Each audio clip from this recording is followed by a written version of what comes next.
God's word gives clear guidance on the roles of authority and submission in various areas of life, including the family, government, and the church.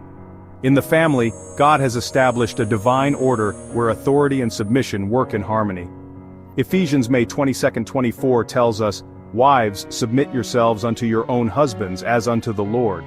For the husband is the head of the wife, even as Christ is the head of the church, and he is the Savior of the body. Therefore, as the church is subject unto Christ, so let the wives be to their own husbands in everything. And children, honor and obey your parents."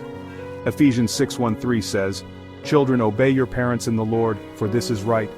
Honor thy father and mother, which is the first commandment with promise, that it may be well with thee, and thou mayest live long on the earth." In the realm of government, authority is ordained by God. Romans January 2, 13 reminds us, "Let every soul be subject unto the higher powers.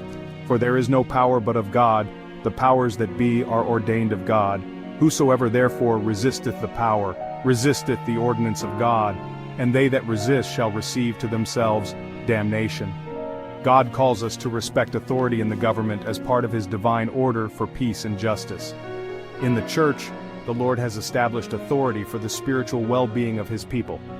Hebrews 13:17 says, "Obey them that have the rule over you, and submit yourselves, for they watch for your souls, as they that must give account, that they may do it with joy and not with grief, for that is unprofitable for you." And just as the church is to submit to its leaders, leaders are to serve with humility and a heart for God's people.